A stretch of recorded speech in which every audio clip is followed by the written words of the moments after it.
Good morning, class. Mr. Rubin here again. I'm very excited about today's lesson.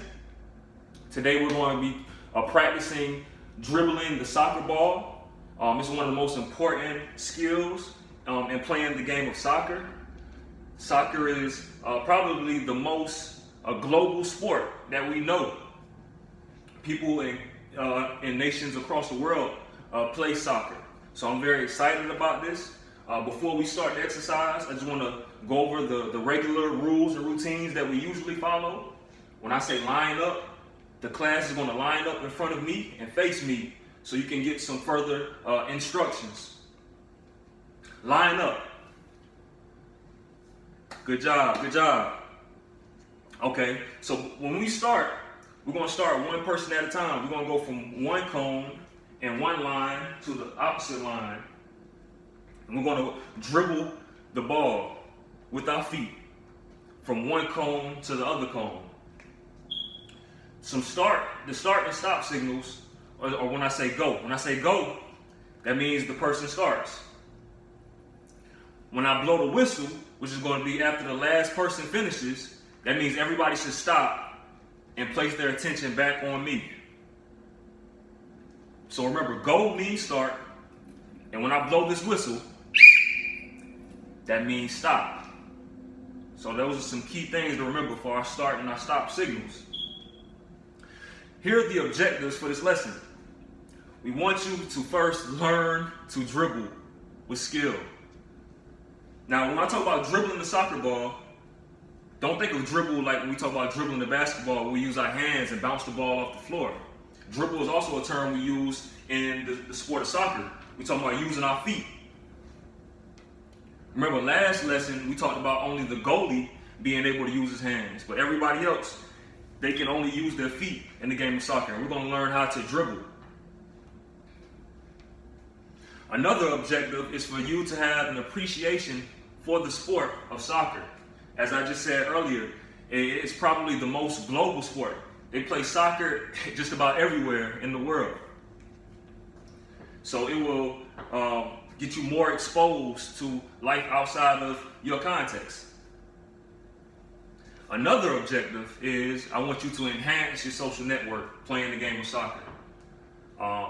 So maybe for future references, you can play soccer if you really like it, and you will be able to live a very healthy lifestyle because it requires a lot of running and a lot of physical activity playing soccer.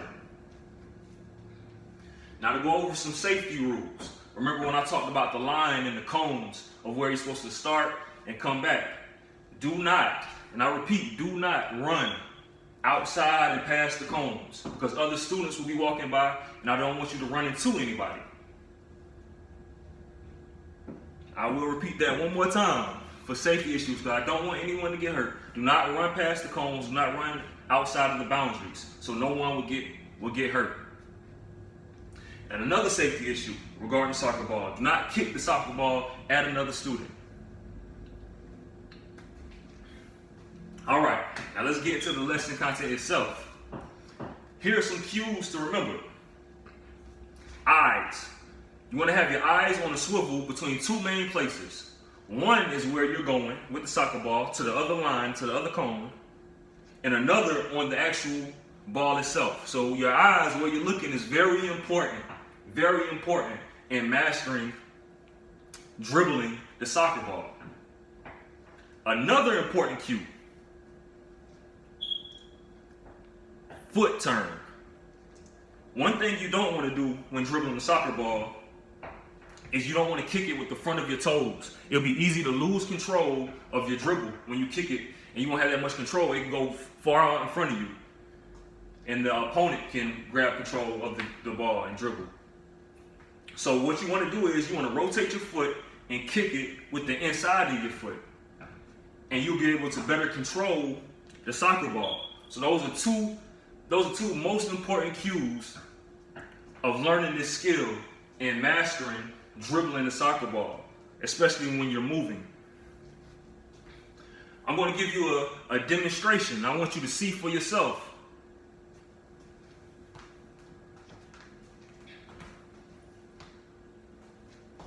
So one thing I want you to do is rotate your foot, eyes on the ball, and kick it with the inside of your foot.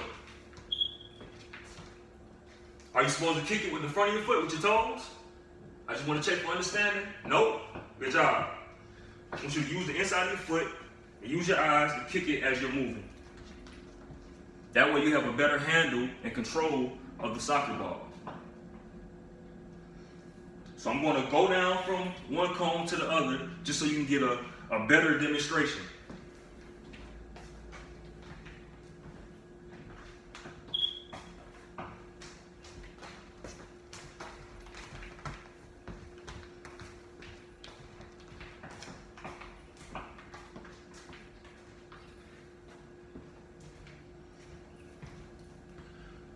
So I want you to go in a straight line, down and back. And after the last person finishes, remember, when I blow the whistle, that means everybody stop.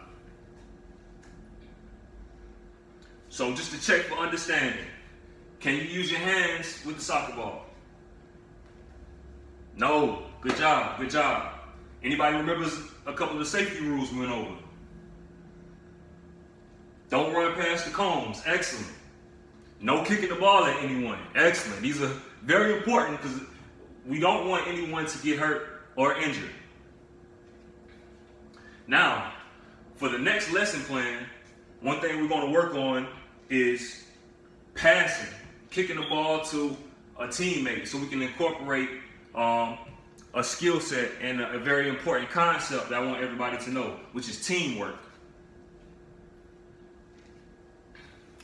All right, that concludes the lesson for today. I want everybody to line up and get ready for your next class when I dismiss you. Thank you.